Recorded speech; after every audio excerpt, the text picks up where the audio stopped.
Okay, guys, it is 8 o'clock, so we're going to go ahead and kind of get started, and hopefully other people will pop on. I am not Jen Guthrie. I am Alden Johnson, for those of you who I have not gotten to talk to yet or meet yet.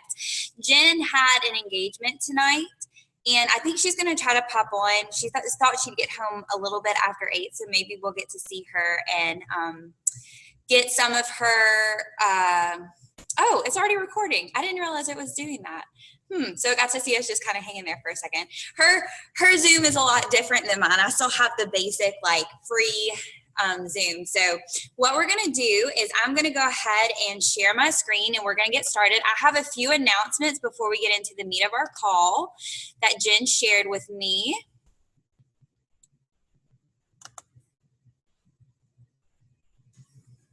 If I can get it. Okay, so she wanted me to shout out Holly Crane.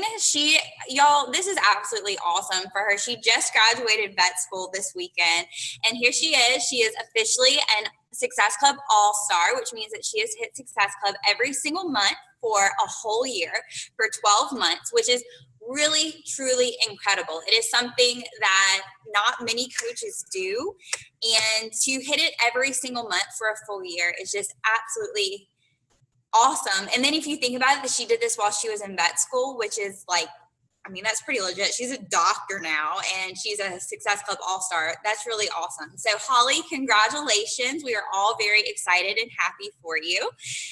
And here we are, the 8th of the month, and we already have some people with Success Club points on the board. Our leaders right now for the month are Abby Park sitting at Success Club 8 and Holly Crane at Success Club 6. I think that this is absolutely outstanding that we are the 8th of the month, and look at all these names that are already on there. I'm not sure what our team goal is overall, but I think that this is a pretty incredible start. I'm excited to see where we'll be at the end of May, especially because these are the few months where we are going to be really getting into the summer season. These are usually traditionally the months where we're able to grow our business a little bit quicker because people are looking to get, beach ready or vacation ready.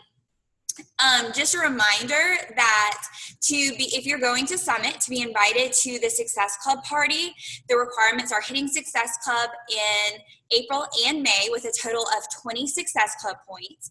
And if you hit Success Club in May, I believe we get a webinar with someone who is an incredible speaker. I don't know his name or who he is or what he does, but Beachbody's trainings that we get for Success Club never disappoint. So definitely have that on your radar and have that on your goal for the month. Okay, so Jen and I have talked about this a lot lately, about kind of wanting to do a training about beyond the sweaty selfie, beyond thinking a little bit more about our posts than just the like, hey, drank my water today, because we all start somewhere, and this is where I started. And I want you all to grow your business a lot quicker than where I was 2 years ago, or a lot quicker than how I've kind of grown the last 2 years. And I'm going to give you the tips that I wish someone had given me as I was going on to improve your social media. And that's the pictures and the copy of your text, or the words of your text, or your posts. And I see a lot being in this business now for 2 years. I follow a lot of Beachbody coaches, and I have a lot of Beachbody coaches that follow me as well. And when I'm on Facebook and when I'm on Instagram, I see a lot of the same thing. I see a lot of people not really breaking the mold. And if you were on the call, I think it was sometime last month, Julia Overfield was on the call, and she talked about not being vanilla, not being like everyone else, not being that just kind of boring, plain Beachbody coach. And our team, I think, has a leg up because we're already doing such a great job with this. Even our newest coaches are breaking that mold, and they're not being vanilla. They're being the strawberry or the mint chocolate chip over here. but I still see a lot of areas that we can improve. So before I get started with all of this and everything that I'm going to share with you tonight, I want to let you all know that I am not a social media expert at all. I am an elementary school librarian. I am a mom. I am a wife, but social media expert, I am not. But I've learned some things over the years that I feel like has kind of helped me as far as attraction marketing and building my social media following. Before I started coaching, I actually went through and deleted probably the majority of my friends on Facebook. I was seriously considering getting rid of my Facebook. Like, I was just going to be done with it. I just, I got on there to stalk people. I'm not going to lie, that's what I did. Got on there to stalk people. I got on to, I don't know, I guess keep up in the city gossip or, see what other people were up to. But I never posted. And, it was just one of those things like, I'm probably going to get rid of my Facebook. I wasn't using it. I wasn't doing anything with it. So when Beachbody came around and I suddenly got the crazy idea to build a business using social media, I knew I needed to learn how to use it pretty quickly. So my screen that I have right here, I want to show you is these are all probably from about a year and a half ago. It was about Christmas time. So I would say about a year and a half. And all of these pictures were posted about, I would say, within a couple weeks of each other. And if you notice, they all look exactly the same. They all have the little flex thing. Not that I had muscles to show off then, not that I do now, but they all have the same smile, the same flex, the same white text with some inspirational quote. And these are great posts, in my opinion. These are still great posts, but they're not very eye-catching. The first one may have been eye-catching. The second one may have gotten someone to stop scrolling, but by the fifth picture of the same thing, I bet you I had lost all of my audience because they're like, oh, there she goes again. There's Alden with her flex picture. I know what she has to say. I've seen this picture before. I don't really care. I'm going to keep scrolling. That's why it's so important to be kind of thinking outside of the box for your posts and keeping them new and exciting and different. We're going to talk, I'm going to give you some tips of what I've done to kind of break this, because what I noticed is and Jen has talked about this before, when I first started coaching, I had an influx of my following. I had a lot of likes. I had a lot of comments. But as things started to slow down, my likes kind of drifted off. And I was like, oh my gosh, what is wrong? Why are these people not listening? What happened? And it's because I became repetitive. And, a Flex Friday picture every once in a while is not that's okay. We just got to kind of break the mold and get away from that. So some of my tips for making sure that your images are eye-catching is your image clear? Are you standing in a lighted room? I know sometimes that's really hard. Like where I am right now, this is our big back room. This is my gym. This is my office. This is where we live. But the lighting's not that great. As you can see right now on my laptop, I don't have a lamp or light over me. So I have to be very creative with my lighting to make sure that it is really bright. Is my image eye-catching? Is it similar to something that I've done recently? And I'm probably about once a week, and I hope that you do this too. I go back and I evaluate my page. I go on, it's easier for me if I get on Instagram, but you could definitely get on Facebook too, and look at your pictures where they're side by side or when they're in a grid. This is my Instagram. And if you look here on the left side, this is from around Christmas time. And I got a big drop in my engagement on my post. But if I go back and I look at this grid, I have 1, 2, 3, 4, 5, 6, 7, 8 pictures all within a single scroll of my page that are exactly the same.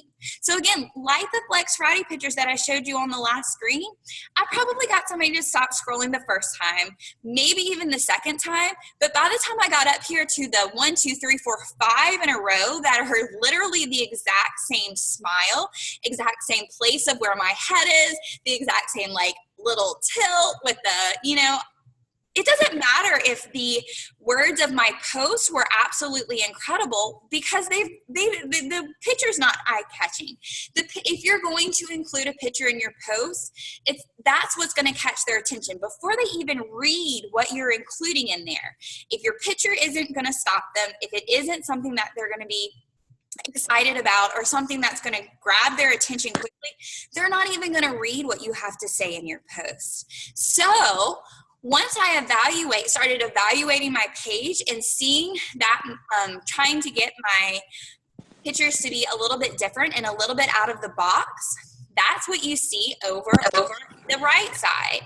I have two. When I come over here and look at this, I have two that are somewhat similar, and that kind of like makes me a little itchy because I want them to be different. But they're a few days apart, so hopefully people don't remember. And they're a little bit, I'm going to give myself a little bit of credit here. They're not exactly this. They're not exactly photocopied. But I try really, really hard to use different angles of the picture, to do different poses, to get my kids involved, to have different backgrounds.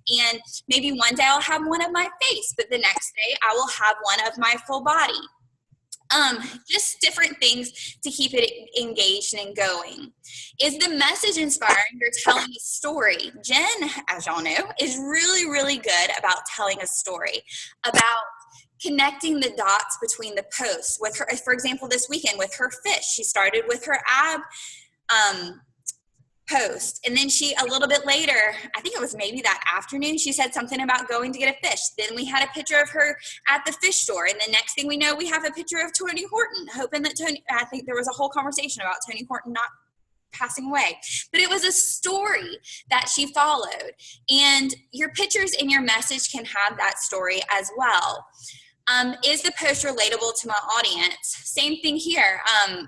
With the pictures, my Operation Bye Bye Bloat, that was right when we got back from Punta Cana, and I knew that my audience would relate to that. I knew that they would, my audience is not the six-pack ab moms. They're not the people who are they're not purchasing a program with me to get the abs for the bikini. They're just hoping to get in the bikini, to be honest. That's my niche and that's my market. So I want my picture to stop them and to immediately portray the image of what I am trying to communicate to them.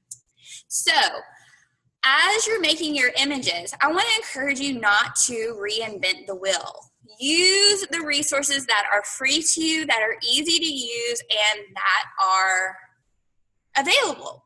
My favorite place to go is to Pinterest. Hopefully the day you became a coach, you have 2 new boards on your Pinterest. If you don't have Pinterest, sign up today, because if you don't, you're making your coaching job a whole lot harder, because that's where I get all of my recipes and a lot of my things on, my ideas. But the day I became a coach, I made 2 secret boards. I have one that is a photography board, and I have another that is Beachbody posts. On the photography board, I will I will pin pictures that kind of inspire me, that I feel like I can duplicate, and that I feel like my audience will stop scrolling to see. So if you can see, I have my ring picture. That was when my husband, he traded in his wedding band for one of the silicone ones because he had been running a marathon and lost so much weight that now his wedding band doesn't fit him anymore. Well, I could have very easily just taken a picture of the ring, but I knew that if I did something cute and creative like this, I would get a whole lot more engagement, because that is scroll stopping. The next picture, this was actually on Saturday. I did a 22-minute hardcore workout. My kids aren't interested in my workouts anymore. They're not excited about it. But I found this picture and I knew that I could get some engagement on it. So I asked my oldest to just come sit on my back and do his flex muscles. And I did something about superhero camp.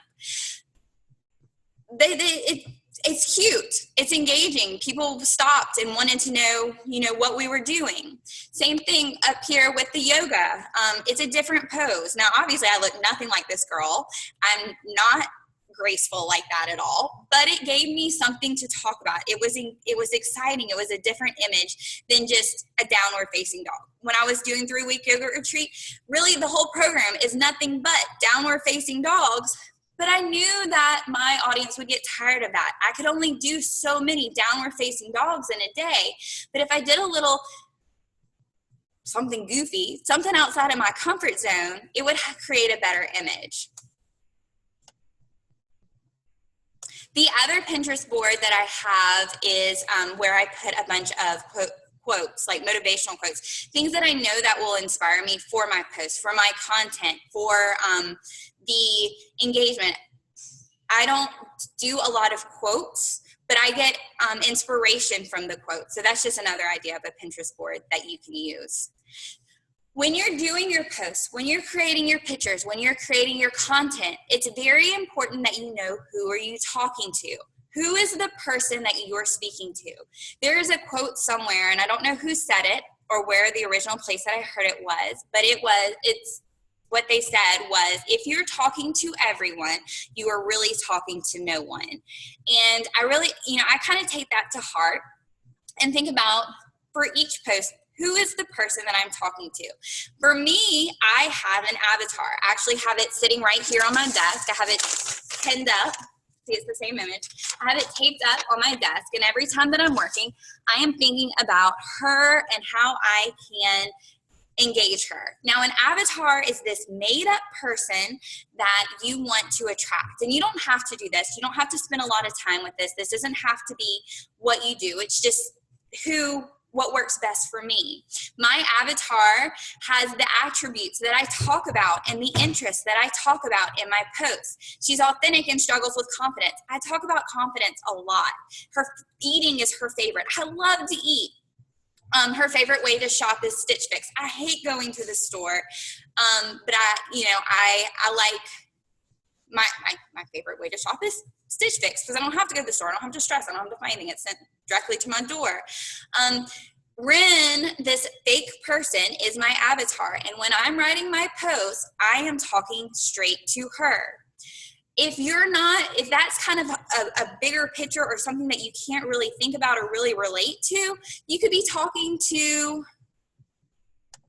your best friend. You could be talking to that person that keeps telling you not right now. For a long time, before I created my avatar, I talked to this girl. Her name is Leanna. And she told me no for probably about 6 months. So every time that I got on and I wrote a post or overcame an objection or gave some little breadcrumbing or little bit about my challenge group, I was talking to her. I was talking directly to her. Each one of my posts was created for Lana. Now, I don't know if she was reading them or not. I don't know if she was going back behind me and if she realized I was talking to her. Probably not. But after 6 months, she came back to me and she joined my challenge group, and she's one of my most successful challengers that I've ever had. You could also be talking to you before Beachbody, whoever you were before you signed up to be for your first challenge group or to sign up to be a coach.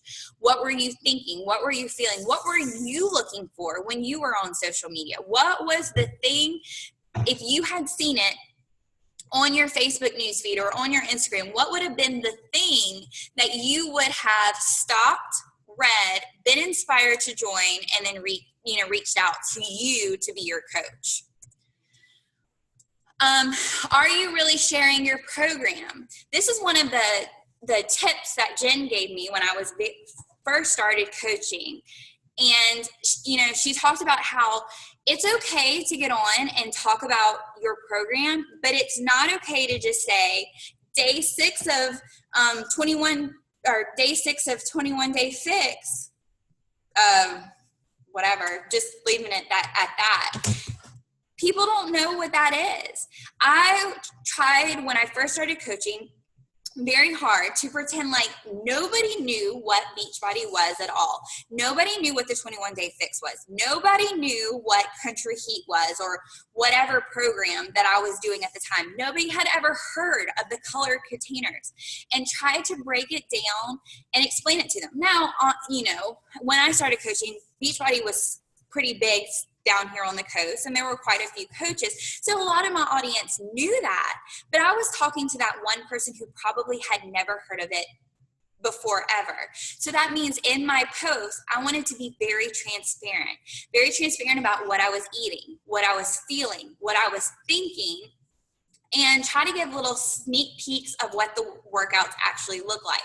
These posts right here are from my most recent round of 21 Day Fix. I did 21 days before I left for Punta Cana a few weeks ago for the Success Club trip. But I, again, took that same thought process. I never once, like down here at the bottom, I have my hashtags, my Alden's Fixed into Beach and, you know, 30-30, day 6. But before that, I had some kind of inspiration or motivation, or I shared what I was thinking. Over here with you can see the little video. I made connections to where I was the very first time I did this program to where I am now here 2 years later. Also tried to, you know, I think one thing as coaches that we do is we put on our coach hat and we feel like we have to be perfection. We can't show our flaws. We can't show that the program is really hard. Here we're not, or I'm still not at my goal body or where I want to be. I'm still not at my peak fitness. The 21 Day Fix was hard. It was very hard. And I wanted people to know that here I am 2 years later, and I'm still not excited about the bonus round that comes at the end of the cardio fix. I still want to sit down and just cry about it. But that's real life. I wanted to be transparent. I wanted to show them that if they joined my challenge group, they wouldn't be alone. I am not perfection. I am not up on a soapbox. I am not up on a pedestal. I guess that would be better than the soapbox. But I'm taking this journey with them. I'm still, I'm walking alongside them every step of the way. Be sure that you are telling a story. This is kind of what we talked about, a little bit with Jen's post or her fish post. But every time you post, you have the opportunity to inspire someone or to share a little bit about your journey as a challenger or your journey as a coach a little bit easier than in any other way. This is your opportunity to share with them your heart, your passion, your reason. And I like this quote up here. It says, "Don't be afraid to tell your story. Your voice is important and your story is unique." And that's from Meredith Lavitt. And the reason that I chose these two posts, these are some recent posts, but I could have very easily, this picture down here at the bottom of me and my husband, this was when we were in Punta Cana.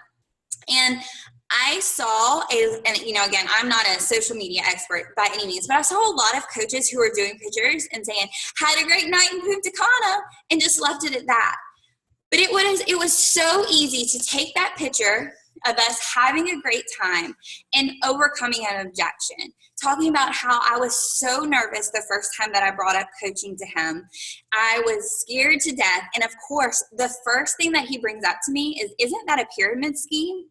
Well, we all know that it's not. And not only is it not a pyramid scheme, but I was in the freaking Dominican Republic on a free vacation because I took the opportunity to do this coach. This is a little coaching job that I took and had. Like I said, it would have been easy to say, "Having a great time," or, cheesing with my husband, but I took that opportunity to tell a story. Same thing down here about going to the grocery store and packing.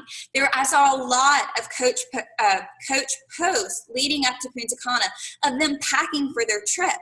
And that was it. It was like a picture of their suitcase saying, "I'm excited to leave." But I wanted to take one step forward. Sorry, my tongue's getting all tongue-tied. And talk about where I was before Beachbody. Before Beachbody, I was the girl going to the grocery store to get the water pills to dehydrate myself because I thought I was taught and shared with a sorority sister taught me in college that if I took them, I was going to look better on the beach. I took those things and I felt terrible and I felt horrible. But here I was, on my way to a beach vacation and I felt better than I'd ever felt. All it took was eating clean and working out 30 minutes a day. I didn't need the stupid water pills. I didn't need the saran wraps. I didn't need the drinks or the pills or the other things that people take to feel better on the beach. I didn't need the quick fix. I just needed 21 days of 30-minute workouts, superfoods, and eating clean. So I was able to, and I know that people relate to that. I know I have this whole sorority that graduated with me and the years around me who were taking these water pills. So that's a whole group of people that I know would relate to my posts. And the Shakeology selfie. These to me are the hardest because Shakeology, I'm still not comfortable talking about Shakeology all the time. I think that it's one of those things that it is really easy to just take your cup and take your camera and say, chocolate for breakfast, or got my shake in. And I did that. My first year and a half of coaching, you can go back through my old posts, that if I had a Shakeology post, that's what it was. It was me with my cup taking a picture. I never once told anyone why Shakeology was valuable, why I was drinking it drinking it every day, other than it tasted good, other than it was my little chocolate fix, or that it's changed my cravings. But when I changed my thought process about the Shakeology selfies and started talking about why I drink it and what the benefits are of it, my challengers who are in my challenge group, my Shakeology retention increased dramatically. And this is not even me talking about it in my challenge group, because I have increased that as well. This is just on my page. I talk about here how it kind of keeps you regular. It keeps you feeling good. The next one, since I've started drinking Shakeology, my hair has started growing faster. It's healthier. My skin is clearer. My nails are stronger. I talked about the cinnamon buns one. You know, Shakeology, it's versatile. You can have it taste however you want it to taste. And then my little ode to Dr. Seuss. In there, I put in a lot of information about just things that it helps with, or why I drink it. It's a whole, people don't know what you don't tell them. And if all you're telling them is that you're drinking a shake and you're not telling them why you're drinking the shake, they're just going to think that it's another shake. A lot of people out there still have the idea that Shakeology is a protein shake, that it's something that you take after you work out because it's like a post-workout supplement. And that's not what it is at all. It's a meal replacement shake, but it's so much more than a meal replacement shake. It does so much for us. But if we don't talk about it, people aren't going to know. And when you come to them and you're talking to them about Shakeology, they're already going to know the benefits before you even get that objection of, oh, well, I don't do shakes. Since I've started doing posts like this, I don't get objections like that anymore. I hardly ever get someone saying, I don't want the shake, I just want the program, because they know that I'm passionate about it and they know what the values of Shakeology are going to be. So pay attention to what your audience responds to. This is very important in going back and reviewing your page. Back to the page where I showed you the grid to make sure that my pictures weren't all looking the same. I also pay attention to what my audience is responding to. And this is kind of where paying attention to engagements come into play. What kind of posts are you getting the most engagements from? What are the ones that are getting you the most likes and getting you the most comments? For me, it is not the workout posts. I probably average about 20 likes on my workout post a day, but I'm going to be consistent with it because somebody out there is watching me. I know they are. But the other side of it is, this weekend, I had a post about gardening. Me and my boys were out gardening. It was the second time that I had talked about it. And the first one didn't get very much engagement. The second one didn't get very much engagement. I know now that my audience does not care about me gardening. They don't care. They're not interested. They say, so what about it? And I probably won't share anything more about that.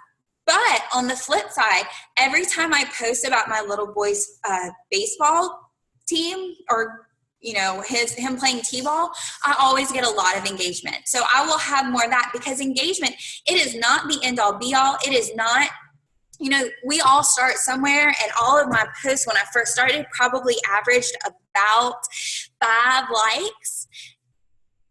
But as you're growing your following and as you're improving on your social media, the likes are going to give you people to talk to. When I do my power hour every day, and I have my tracker right here, the first thing that I do is I go through and I see who liked and who commented on my post, because those are the people that I'm going to be starting new conversations with. Those are the people that I'm going to be sending invites to. And those are the people that, if I've already talked to them before, I'm going to be following up with about a challenge group. Once you figure out what your audience likes, how can you repeat that but be different?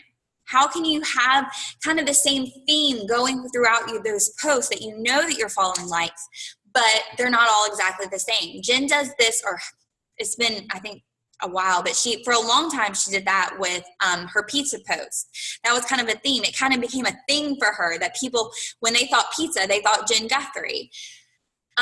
What kind of things did your audience seem to say, so what about? For me, that was gardening. They didn't care. They don't care that my boys were able to grow really great watermelon and cucumber. They didn't care about that, but it's fine. So just some things to think about as you are going through your posts. All right, before we started our call, I uploaded a document that I got. I'm actually in the middle of the Jessie Reagan Facebook like page training, and the second module is telling your story. And that is what we are on.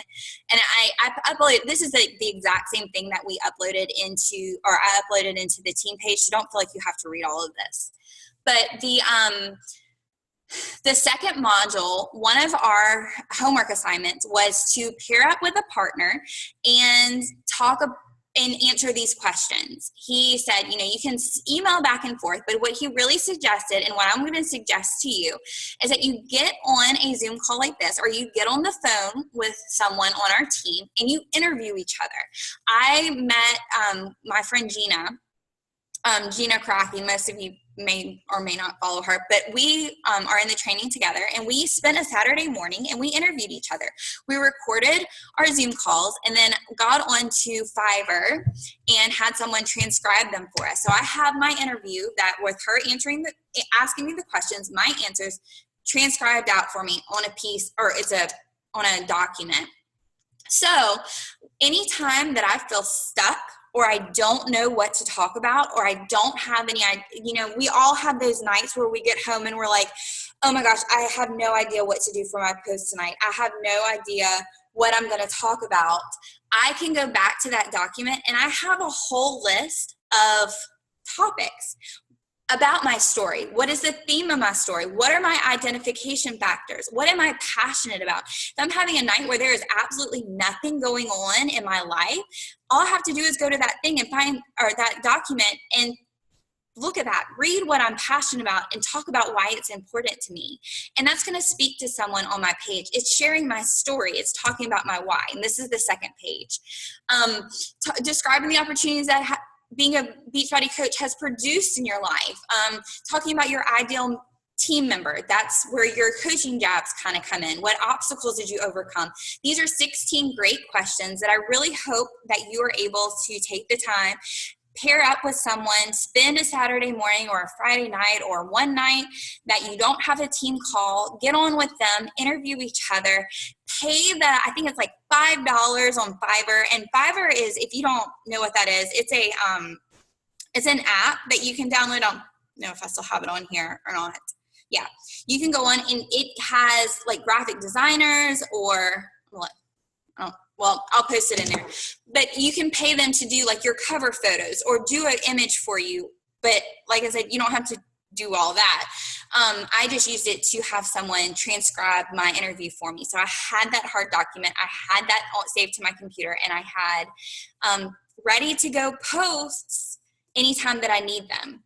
So I hope that wasn't too boring. I felt like, I don't know, this hasn't been my absolute favorite topic to talk about, but hopefully I was able to give you some tips to help inspire you, to give you some things to talk about in your posts, to make your pictures a little bit different and more engaging, and some food for thought. I hope that this call and this topic gave you some food for thought. So I am going to read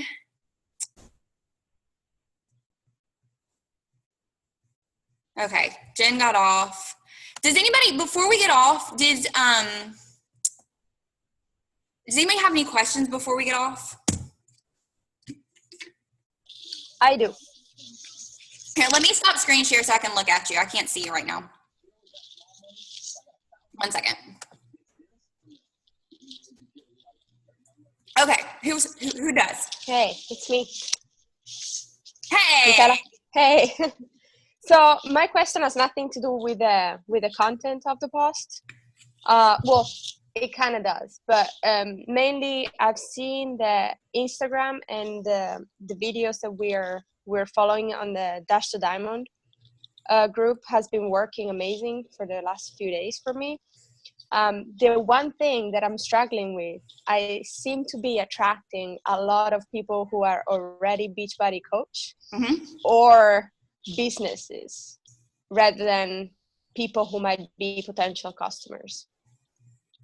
Do you have anything that has been working for you personally to kind of get more attention from?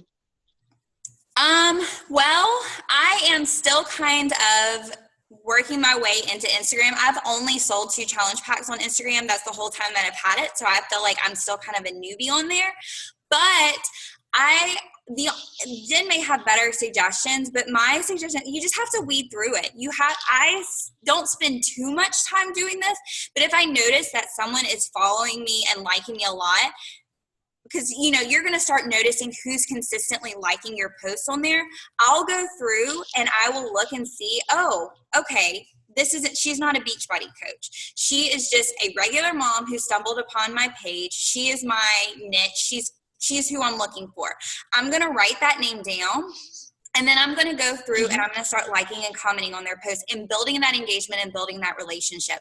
And I try to look for 5 people a week for that. And that's kind of started building those relationships. So don't spend too much time on it, because then, Instagram is one of those programs I feel like that you can very easily get lost in there, especially since you don't know these people. They're not, Sarah Jane that you went to high school with that you're just not reconnecting with. This is like a complete stranger with. Then I say start with 5 people, weed through them, find 5 people and start engaging with them. And then at the end of the week, send them a message and say, I do this a lot too, of, hey, I love following your page. I feel like we have a lot in common, just kind of starting that conversation. Great. Thank you. I don't think that really helped much, but I don't know. It definitely did. Mainly because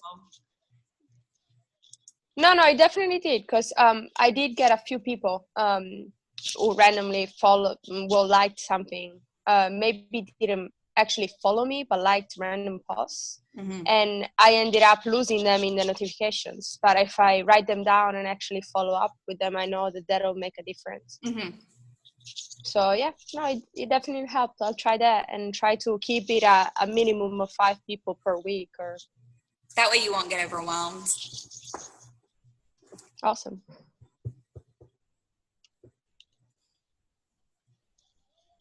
Anybody else? Alden, I just want to say thank you. You rock for doing this. I heard, probably the last 15 minutes, and I was like taking notes while I was eating. It's good stuff, and you never stop learning. And going off of that Instagram, I love how Alden said just weed through it. So all social media is like just weeding through it until you find what works, and it's tricky in the beginning. And I'm sure she said that because I know we talked about it on the phone, and we've been just talking about it because we talk all the time. Anyway, it's tricky in the beginning, but you just have to weed through it, because once you get past it and you find your groove, you found it. And it's easy. It's easy after that. So I don't know. I'm probably repeating stuff Alden already said, but a good example for you newer coaches would be Brittany Jacobs down there. Go scroll back from the last 3 or 4 months of her post, and you're going to see the transition from when I first became a coach and didn't know what I was doing, and when I found out what my brand is and what I want to put out there. So I'm losing my voice. I just taught Turbo Kick to 200 band students. I had one more thing I wanted to add that I meant to say earlier, and Jen kind of reminded me about getting into your groove. One thing that I've learned is that if you're spending like 10 minutes writing one single post, scratch it, because that's not your voice. Whatever your post is, you should be able to write it super, super quick if that's your voice. And by your voice, I mean if you're talking like you and you're thinking like you. If you're spending like 10 or 15 minutes on a post, you're trying to be someone else and you're trying to talk to someone that's not who your followers are. I know that's hard because we spend a lot of time on our posts, but that has helped me a lot lately, saying, you know, I'm spending way too much time on this. This is not me. I need to go with another idea. So that's such a good point. I'm glad you just said that, because I've never thought of it that way, and you're absolutely right. Because whenever I have a post that like does really well, it's because something like annoyed me or sparked something and I wanted to say something right then, and the words come out and it's easy and it's always successful. So that's a nail on the head key point that you just made. So that's awesome. All right, well, let's go to bed, guys. Guys, it's bedtime. So like y'all get off. And Jen, do you have any closing words you want to say before we get off? No, I'm Jamie's out of bed too. Look at him. Jamie cranked out the taco soup while I was gone, so he's proud of himself. No, thank you guys for hopping on, and sorry I couldn't be with you the whole time. It'll be a little crazy the next 2 weeks because somehow I got roped into teaching a high school band turbo kick. I still don't even know what I'm doing. So Alden, I appreciate you taking the lead on it, and there's some good stuff. So, you know, my advice would be, if she said some things you've never done before, don't worry, don't stress. Just, you have the recording. When you're figuring things out, when you have some extra time on a rainy day, go back and pull some things. If what you're doing is not working, what I mean by that is you've been consistently doing something and you're struggling to hit Success Club, or you're not hitting Success Club, you can't find customers, can't find challengers. If you're hitting Success Club and finding challengers and signing up customers, coaches, whatever, then what you're doing is working. Maybe you don't have 1,000 likes, but it's working, obviously, because people are signing up with you. But if you're struggling in that department, that might be a key sign that you need to rethink a few things. And that's okay. We all go through that. So be willing to say, I need to rethink and change my structure. Let me reach out to my coach for some guidance with this. And we're here for you. So that would be my only thought I wanted to share. So yeah. Thanks, you guys. Thanks, Alden. I appreciate you so much. I really do. And all you guys for hopping on. All right. Night.